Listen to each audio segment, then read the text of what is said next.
नमस्कार, हमारा उत्तर प्रदेश देख रहे हैं आप। मैं हूं आपके साथ भावना त्रिपाठी। रुक करेंगे प्रदेश की तमाम बड़ी खबरों की ओर। कौशांबी के केपीएस विद्यालय में एनुअल फंक्शन कार्यक्रम में मुख्य अतिथि के रूप में शामिल होने पहुंचे खेल और बाल कल्याण मंत्री गिरीश चंद्र यादव। उन्होंने खेल के प्रति युवाओं को जागरूक करते हुए सरकार की उपलब्धियां गिनाई। इसके साथ ही उन्होंने कांग्रेस के राज्यसभा सांसद के सीट के नीचे से नोट की गड्डी के मिलने के दावे को लेकर खेल मंत्री ने कहा कि ये कांग्रेस की पुरानी आदत है। 2G स्पेक्ट्रम, कॉमनवेल्थ घोटाला समेत कई मामलों पर पलटवार करते हुए उन्होंने कांग्रेस पर हमला किया।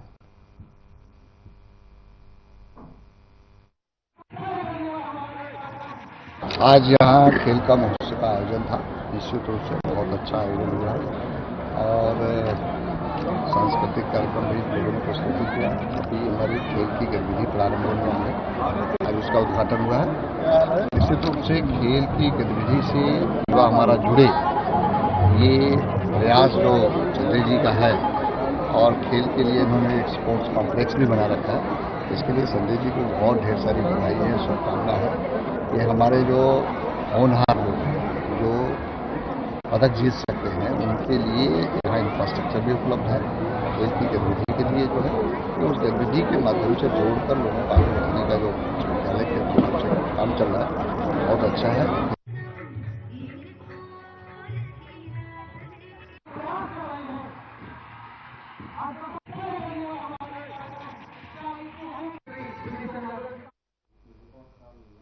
उत्तर प्रदेश के हापुड़ जिले के थाना गढ़मुक्तेश्वर पुलिस ने ब्लाइंड मर्डर का खुलासा किया है। थाना गढ़मुक्तेश्वर पुलिस ने करीब 9 दिन पहले घटित सोनू हत्याकांड का सफल अनावरण करते हुए 2 हत्या आरोपियों को गिरफ्तार किया है, जिनके कब्जे से कुल्हाड़ी और घटना में इस्तेमाल की जाने वाली लकड़ी की बुग्गी और मृतक पवन का एक मोबाइल फोन भी बरामद हुआ है। आपको बता दें कि आरोपी अन्नू ने अपने साथी राजपाल के साथ मिलकर अपनी पत्नी से अवैध संबंधों के शक में सोनू नाम के शख्स की हत्या की थी।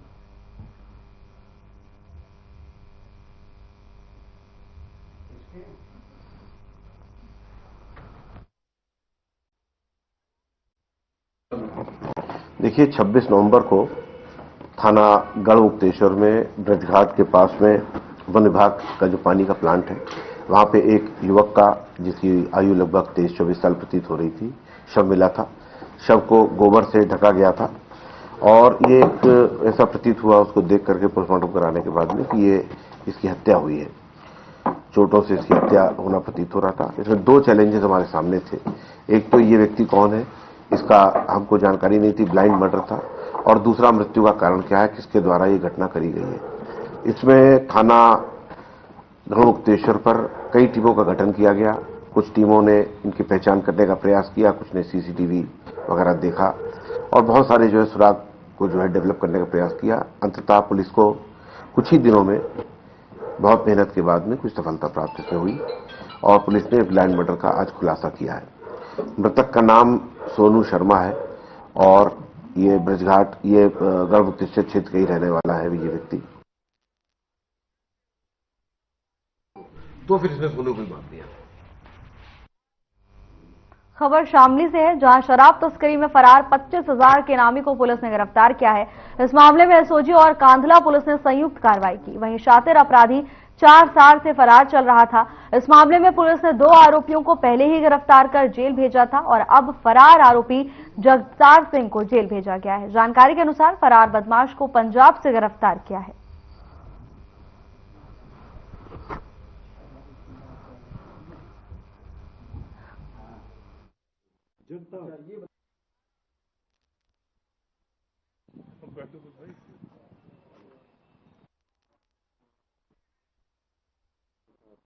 जनता ये बताओ, इतने दिन से पुलिस खोज कैसे लग गए?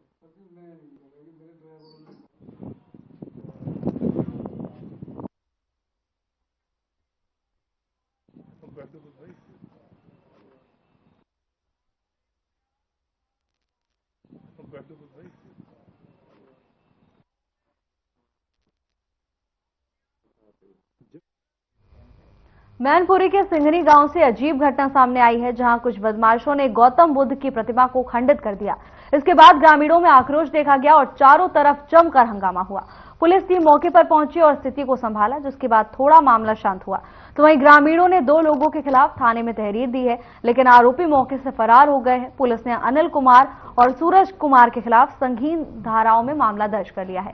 इसके साथ ही पुलिस के आदेश के बाद जल्द ही नई प्रतिमा लाकर लगाई जाएगी।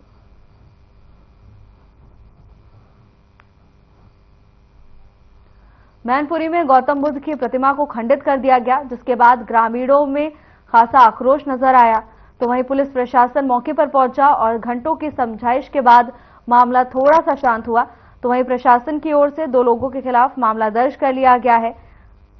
आरोपी मौके से फरार है, लेकिन पुलिस की ओर से आश्वासन दिया गया है कि जल्द से जल्द इन आरोपियों को गिरफ्तार कर लिया जाएगा। इसके साथ ही गौतम बुद्ध की एक नई मूर्ति लगाने का आदेश भी जारी कर दिया गया है। पूरा मामला मैनपुरी का बताया जा रहा है, जहां गौतम बुद्ध की प्रतिमा को खंडित करने का मामला सामने आया, जिसके बाद ग्रामीणों में जोरदार रोष देखा गया। पुलिस प्रशासन मौके पर पहुंचा और घंटों की समझाइश के बाद मामले को शांत करवाया गया। स्थानीय लोगों की ओर से 2 लोगों के खिलाफ शिकायत दर्ज कराई गई है। पुलिस ने दोनों के खिलाफ संगीन धाराओं में पूरा मामला दर्ज किया है। इसके साथ ही आश्वासन भी दिया गया है कि जल्द से जल्द आरोपियों की तलाश कर उन्हें सलाखों के पीछे भेजा जाएगा। इसके साथ ही गौतम बुद्ध की नई प्रतिमा स्थापित करने का आदेश जारी कर दिया गया है।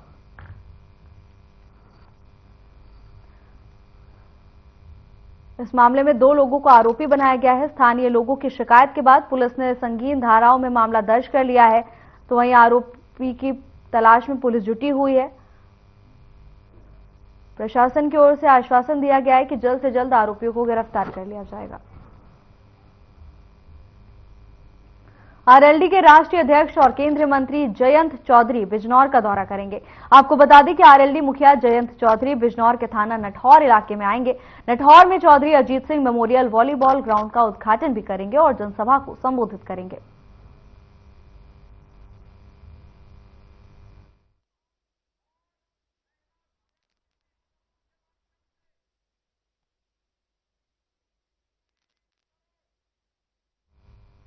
गाजियाबाद के अग्रवाल की दुकान में खराब मिठाई लोगों को बेची जा रही है, जिसको लेकर स्थानीय लोगों ने इसकी शिकायत गाजियाबाद फूड विभाग को दी है।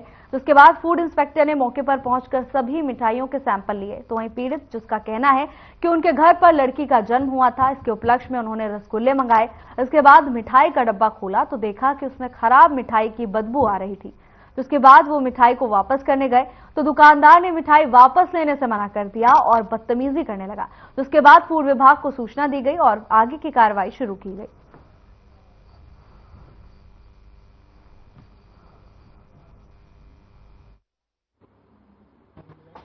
है ना, मिठाई मंगाई थी रसगुल्ले हमने जी।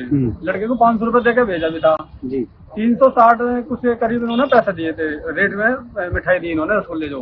हमने तो रसगुल्ले का डिब्बा ओपन करा वहाँ पे जाके अपने ऑफिस पे, तो उसमें से एकदम स्मेल सी आई बुरी सी जो। तो भाई हमारे कहने लगे एक बार मिल स्मेल आ रही है इसमें से, तो वो कहने लगे एक बार खा के देखो, क्या पता वैसी आ रही हो, डिब्बे की महक हो सकती है। तो जी मैंने एक रसगुल्ला खा के देखा तो वो थूकना पड़ा मुझे, वो फेंक दिया मैंने। वो मैंने कही खटास आ रही है इसमें से तो बहुत ज्यादा। ये कहने लगे देखिए ये रसगुल्ला मुझे भी दे। मैंने भाई को भी दिया, भाई कहने लगे हाँ यार ऐसे ही है, तो खटास आ रही है, चलो दुकान चलते हैं, कंप्लेंट करते हैं उसकी। जो हम दुकान पे आए इनकी पे, आने के बाद हमने प्रॉब्लम बताई, नहीं भाई ऐसे ऐसे बात हो रही है, मिठाई अभी खराब दे दी आपने। वो कह रहे नहीं ऐसा तो नहीं हो सकता, ऐसा हो ही नहीं सकता, आप मेरी दूसरी मिठाई रखी चेक करके देख लो। मैं दूसरी से क्या मतलब है, हमारी जो पहली खराब है दूसरी चेक क्यों करें हम तुम्हारी।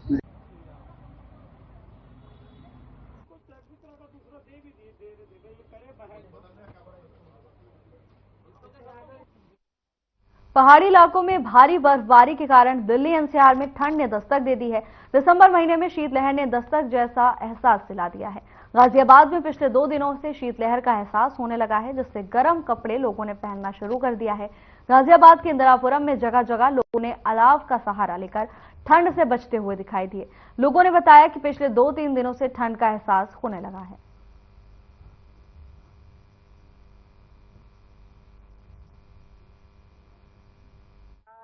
ठंड बढ़ गई है और आप आग का सहारा ले रहे हैं, क्या कितना ठंड बढ़ चुका है आपके साथ? बहुत ज्यादा ठंड बढ़ चुकी है, आग का सहारा ले चुके हैं। सुबह में बहुत ज्यादा है और शाम को तो और ज्यादा पड़ जाती है। सुबह में तो दुकान खोलने से पहले तापना पड़ता है। कितने दिनों से ये ठंड का प्रभाव देखने को मिल रहा है? 4-5 दिन हो चुके हैं। 4-5 दिन ज्यादा हो गए। आप लोग आग का सहारा ले रहे हैं। हाँ, क्या ठंड है। ठंड बढ़ चुकी है? किस तरीके का माहौल अब हो चुका है? ठंड बढ़ चुका है। हाँ।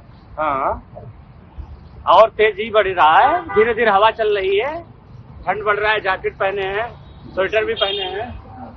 पिछले कितने दिनों से ये ठंड का प्रभाव जो है वो देखने को मिल रहा है? 3-4 दिन से ज्यादा हो गया प्रभाव, और उसके पहले कम था थोड़ा, अब तो ज्यादा हो गया। तो अब आग का सहारा लेना पड़ रहा है। हाँ, अब तो मजबूरी है, आग का सहारा लेना पड़ेगा।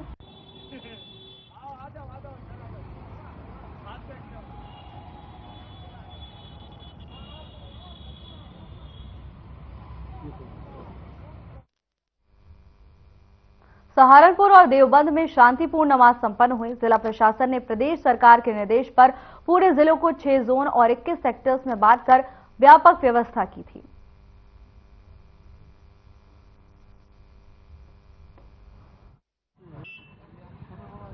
आज की नमाज भी है और आज पुलिस के बराबर के पास तो ये सारे त्योहारों को सारे उपलक्ष्य को देखते हुए अरे घना कितना पीछे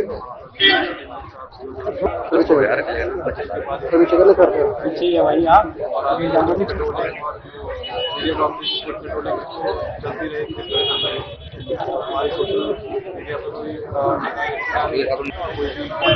आता है।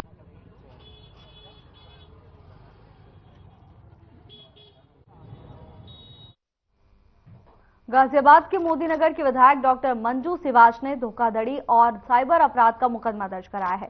विधायक का फोन हैक किया गया और कई नंबर पर अश्लील चैट भेजे गए। विधायक ने अपनी शिकायत में पुलिस को बताया कि उनके मोबाइल नंबर का दुरुपयोग करते हुए किसी अज्ञात नंबर से जोड़ा गया है और उन्हें लगातार परेशान किया जा रहा है। इसके साथ ही एक अन्य नंबर से संबंधित जानकारी भी तहरीर में शामिल की गई है। साथ ही उनके नाम से अश्लील वीडियो और फोटो प्रसारित किए जा रहे हैं, जिससे उनकी छवि को काफी नुकसान पहुंचाने की कोशिश की जा रही है। पुलिस ने शिकायत दर्ज कर ली है और मामले की जांच में जुटी हुई है।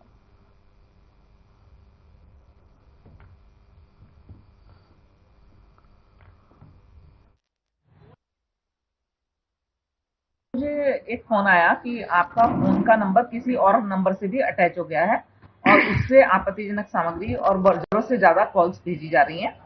मैंने तुरंत जो है अपने कमिश्नर पुलिस, अपने डीसीपी और एसीपी को एक मैसेज भेजा और साइबर क्राइम ब्रांच के जो इंचार्ज हैं उनको भी बताया। उन्होंने पूरी जानकारी दी और ये बताया कि ये आपको किसी साइबर ठगी के मामले में ये फोन किया गया था कि यदि आप उनके कहने के अनुसार कुछ उस कॉल को आगे बढ़ाती तो वो आपसे हो सकता है कुछ ठगी कर लेते। लेकिन अच्छा हुआ कि कॉल पहले ही खत्म हो गई और इसमें कोई ऐसा नहीं है कि फोन मेरा कहीं जुड़ा था, वो मेरा फोन ही था और मेरे नंबर से ही था। ये एक संगठित गिरोह काम कर रहा है जो सभी लोगों को डराता है, धमकाता है और उनको परेशान करता है। मेरा आपके माध्यम से सभी दर्शकों को भी निवेदन है कि यदि कोई इस तरह की कॉल आए तो बिल्कुल ना घबराएं।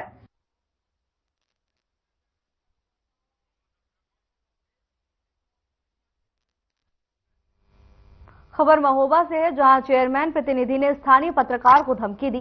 सरीला कांड दोहराकर बंधक बनाकर मारपीट और यूरिन पिलाने की धमकी दी। कबरई नगर पंचायत चेयरमैन प्रतिनिधि दीपक पर धमकी का आरोप लगाया गया है।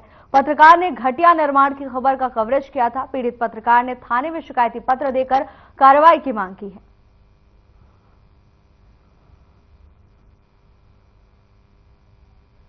महोबा में पत्रकार ने चेयरमैन प्रतिनिधि पर गंभीर आरोप लगाए हैं। पत्रकार का कहना है कि खबर की कवरेज करने के चलते उसे धमकी दी जा रही है।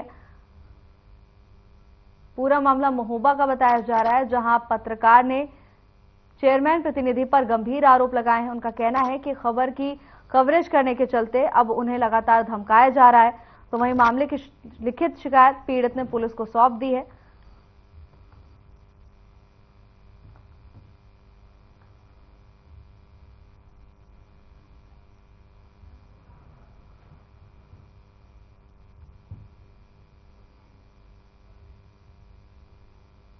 बिजनौर में विवादित जमीन पर हो रहे निर्माण कार्य को लेकर भारतीय किसान यूनियन राजनीति के कार्यकर्ताओं ने धरना प्रदर्शन कर जमकर हंगामा किया।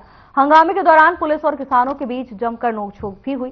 किसान नेता दिगंबर सिंह ने क्षेत्राधिकारी नगीना भरत सोनकर पर किसानों के साथ अभद्र व्यवहार करने का आरोप लगाया।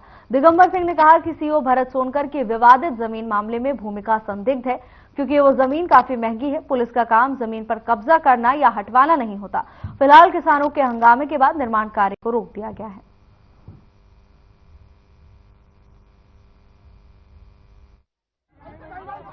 एक जमीन है रायपुर नगीना देहात थाने में, 212 नंबर है। उसको दो पक्ष अपनी अपनी जमीन बता रहे हैं।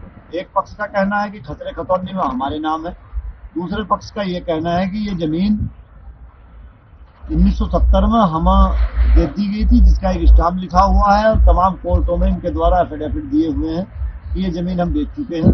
उस जमीन को उस खतौनी के आधार पर पुलिस प्रशासन जबरदस्ती कब्जा करवाने का वहां प्रयास कर रहा था, जबकि पुलिस का कोई काम कब्जा करवाने का, किसी को हटवाने का या दिलवाने का नहीं होता। वहां जो क्षेत्राधिकारी नगीना, उनकी भूमिका इस पूरे प्रकरण में संदिग्ध है और वो इस तरह से व्यवहार लोगों के साथ वहां कर रहे हैं। अगर कहीं कोई विवाद होता है तो एक दरोगा भी जाकर वहां रुकवा देता है। एहसान का वहाँ कोई लेना देना नहीं, हम सब बेदखल कर रहे हैं, लिख के दो, चलो हम जा रहे हैं घर को, लाओ लिख के दो कागज। से है जहां 15,000 का इनामिया गैंगस्टर गिरफ्तार हुआ है। गैंगस्टर के पास से तमंचा और 4 जिंदा कारतूस बरामद हुए हैं। लूट के मामले में गैंगस्टर की कार्रवाई की गई थी। जानकारी के अनुसार वाहन चेकिंग के दौरान गैंगस्टर को गिरफ्तार किया गया।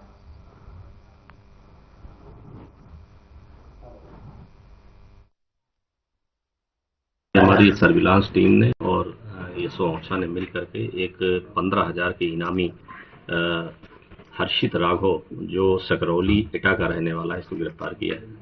ये अच्छा लुटेरा है और इसमें कुरावली में पहले भी लूट का मुकदमा पंजीकृत हुआ था और ये इस पर गैंगस्टर एक्ट की कार्रवाई की गई थी, जिसमें अगस्त के महीने से ये वांछित चल रहा था और उसमें इनाम घोषित किया गया था। तो इसको गिरफ्तार करने में हमारी पुलिस ने सफलता पाई है और इसको जेल भेजा जा रहा है।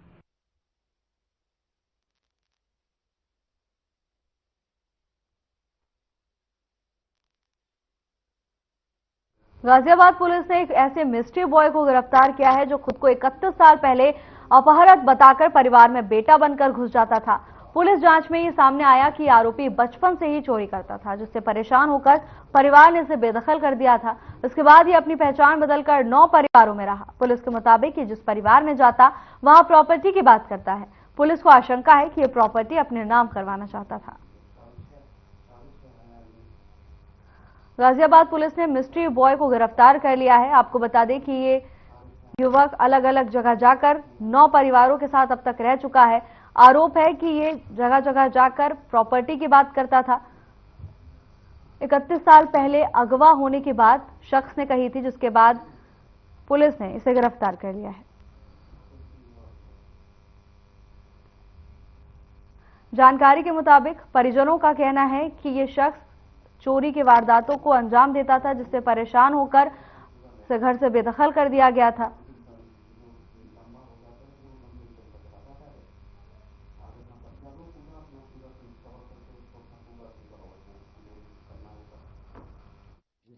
मैं तुम्हारा असली राजेंद्र।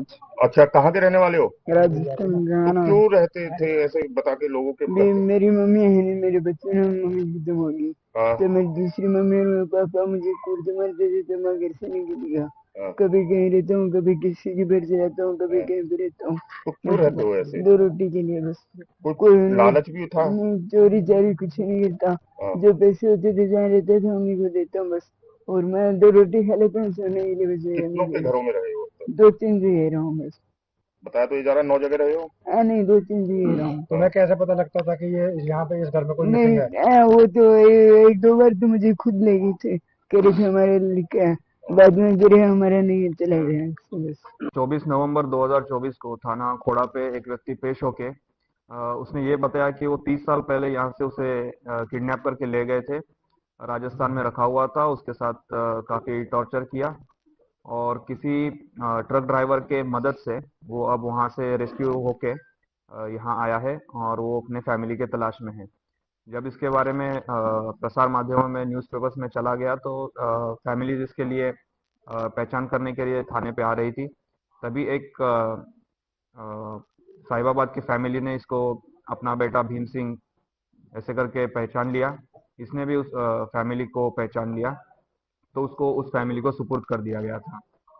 2-3 दिन बाद शिकायतें आने लगी कि इसका बिहेवियर की, और ऐसे तथ्य आए कि देहरादून में भी सिमिलर एक कहानी और एग्जैक्ट सेम कहानी हुई है।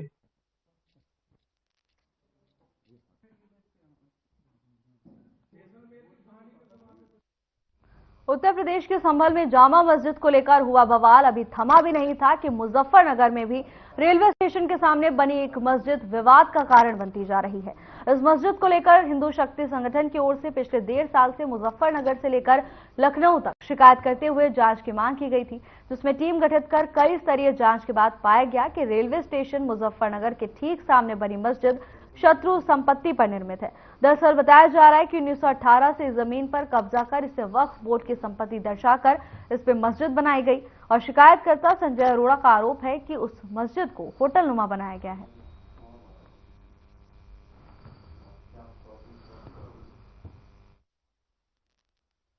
नई खसरा संख्या 930 पर एक इमारत बनी हुई थी, जिस पर जिलाधिकारी महोदय के द्वारा जांच कमेटी गठित की गई। जांच कमेटी ने अपनी रिपोर्ट दी और शत्रु संपत्ति विभाग द्वारा जो है इस इमारत को जो है वो घोषित कर दिया गया है, शत्रु संपत्ति घोषित कर दिया गया। अब इसमें जो है अग्रिम कार्रवाई जिलाधिकारी महोदय के माध्यम से होगी और उस इमारत को जो भी होगा खाली कराया जाएगा और अग्रिम कार्रवाई की जाएगी। किस किस विभाग से इसका सर्वे किया गया था, बताया जाए? देखिए, कमेटी थी, कमेटी में एडीएमएफ साहब की अध्यक्षता में जो रिपोर्ट गई थी उसमें शत्रु संपत्ति अभिरक्षण विभाग है, जिसके द्वारा दूसरे पक्ष को सुनकर ये बताया गया कि उनके द्वारा जो भी चीजें प्रस्तुत की गई वो उनके सहमत नहीं थे, साक्ष्य के लिए नहीं थी, इस वजह से इसको शत्रु संपत्ति घोषित कर दिया गया। लगभग 1.5 वर्षों से राष्ट्रीय हिंदू शक्ति संगठन द्वारा मांग की गई थी कि रेलवे स्टेशन के सामने जो संपत्ति है वो शत्रु संपत्ति है, जिसकी जांच के लिए जिलाधिकारी महोदय ने एक कमेटी बनाई थी। उस कमेटी में ये निष्क्रांत संपत्ति पाई गई थी और उससे पूर्व जो है ये यहाँ पर मीट की दुकानें थी जो राष्ट्रीय हिंदू शक्ति संगठन की मांग पे लाइसेंस निरस्त मंदिर के सामने थी, क्योंकि उनको बंद कराया गया था। अब ये लैंड जिहाद के तहत जो है 1918 में किसी ने इसे मस्जिद लिखा दिया और ये लैंड जिहाद करते हुए इस जमीन को कब्जाने का कार्य किया था। अब ये शत्रु संपत्ति जो है सबके सामने आ गई है और कल जो है इस पर निर्णय लखनऊ से हो गया है। अभिरक्षक विभाग शत्रु संपत्ति द्वारा निर्णय जो है 3:30 बजे जो है इस पर निर्णय आ गया था और इसमें यह निर्णय हुआ है कि यह शत्रु संपत्ति है।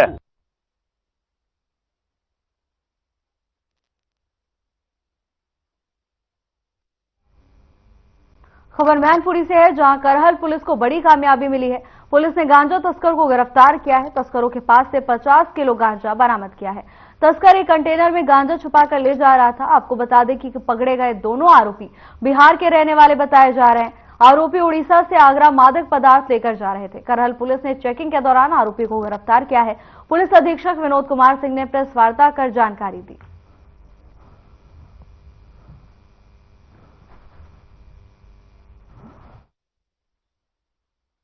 दो गांजा तस्करों को गिरफ्तार किया है। इसमें एक पवन जादौन है और दूसरा अजीत उर्फ अमित है।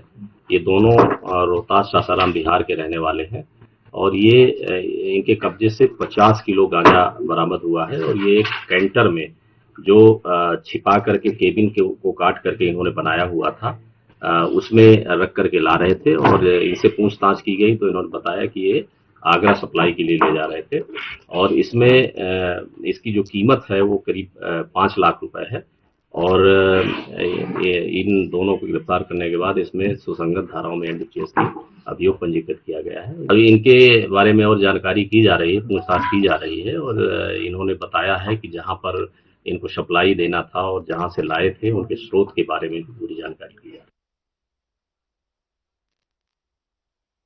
पुरी में पुलिस को बड़ी सफलता हाथ लगी है। पुलिस ने एक तस्कर को गिरफ्तार किया है तो वहीं तस्कर के पास से 50 किलो गांजा भी बरामद किया गया है।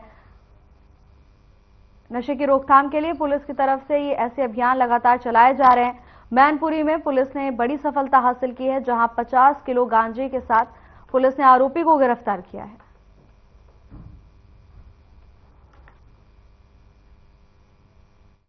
नोएडा में बदमाशों के हौसले बुलंद हो चुके हैं। बेखौफ होकर वारदात को अंजाम दे रहे हैं। हाल ही में नोएडा सेक्टर 53 में मकान मालिक को जिम संचालक ने न सिर्फ लात घूंसों से मारा बल्कि लोहे की रॉड से भी वार किया, बुरी तरह लहूलुहान कर दिया। सूचना मिलते ही पुलिस मौके पर पहुंची। मकान मालिक को अस्पताल में भर्ती कराया गया है। आपको बता दें कि सेक्टर 53 में सुनील चौहान ने जिम चलाने के लिए मकान किराए पर दे रखा था, लेकिन जिम संचालक ने किराया नहीं दिया। किराया मांगने पर मकान मालिक को धमकी देना शुरू कर दिया। कहते थे ना किराया देंगे और ना ही मकान खाली करेंगे। संचालक की हरकतों से तंग आकर सुनील चौहान ने मकान में ताला लगा दिया, जिससे बदमाश आग बबूला हो गए और मकान मालिक पर हमला कर दिया।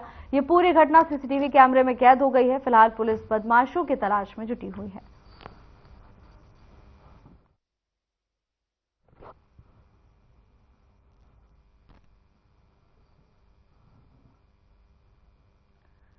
खबर नोएडा से है, जहां जिम संचालक ने मकान मालिक पर हमला कर दिया। ये पूरी घटना सीसीटीवी कैमरे में कैद हो गई है।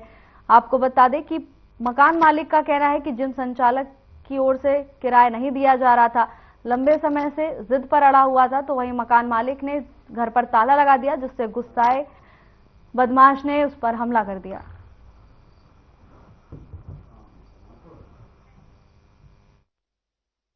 फिलहाल के लिए बस इतना ही। जल्द हाजिर होंगे नई अपडेट्स के साथ। नमस्कार।